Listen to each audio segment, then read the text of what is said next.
magbibigay sa atin ng maraming kaalaman at kapalaw at tungkol sa iba't ibang bagay. Welcome sa ating programang nagbibigay aliw at naghahatid ng mga tamang impormasyon at mga obserbasyon sa mga taong nasa paligid natin. At ito ang programang COVID. At ngayon ay galing at galing pa ng kanilang bahay. Ang ating unang bisita ay nagtapos ng Bachelor of Political Science at nakapagtapos sa Universidad ng Pilipinas. Please welcome Attorney Kyle Narciso.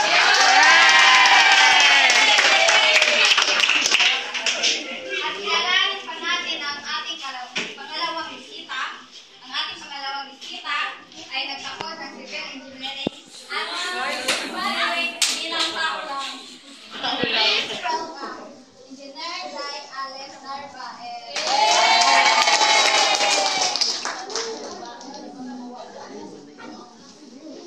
At ngayon ay sisimulan na natin ang ating obserbasyon. Ano ginang password? Magandang araw, attorney. Kyle at Engineer Jai. Magandang araw naman natin. Val.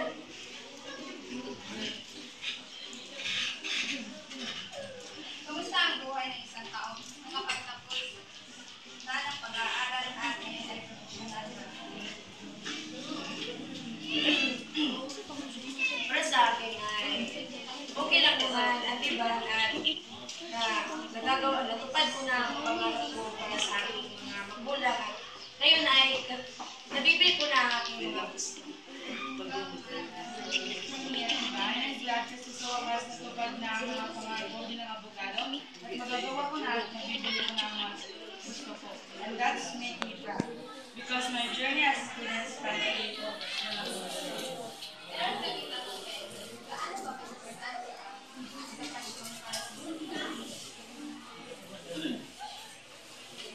Importante dahil ito ang nagbibigay daan sa ating mga kabataan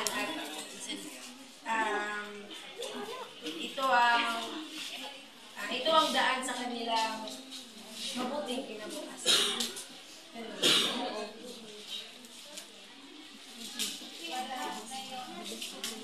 dahil magagamit ito nila sa kanilang kinabukasan.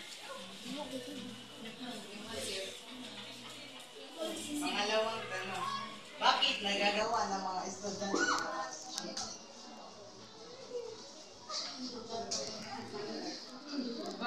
The main reason bakit nag-cheat ang mga estudyante is kasi pinag-pressure sila ng mga magulang nila. That's why they cheat. Para sa akin, dahil siguro sa kanilang katamaran at takot silang malamangan ng kanilang mga kaklase. Pangatlong tanong, Para sa inyo, ano ang edukasyon ng mga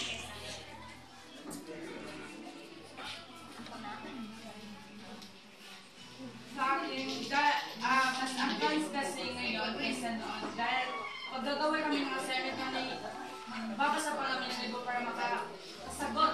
Ngayon, gagamitan lang ng apps tulad ng Google.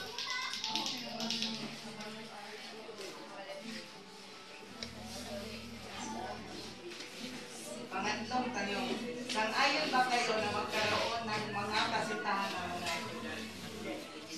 Para sa akin, hindi. Dahil posible itong maging hadlang sa kanilang pag-aaral at may posibilidad na hindi nila makamit ang kanilang pangarap dahil ayun nga, may kasintahan na mag-isip na kung saan ba, mag-aaral ba, o sa kuan na, may gala dito, gala doon na, yun mo.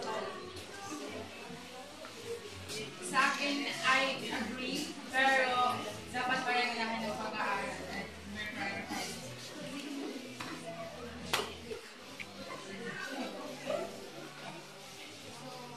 Ano ang pinaka ng mga estudyante?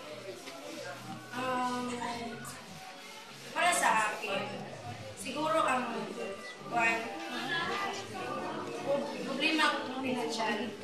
Kasi pag may project ka sa paralan eh, kailangan mo talaga ng pera, paggastos, ayan, pamasahe doon, pamasahe dito. Alam mo, mas importante talaga ang pera sa pag-aaral. Time management or time management. Dahil kasi hindi mo na mababalance ang time for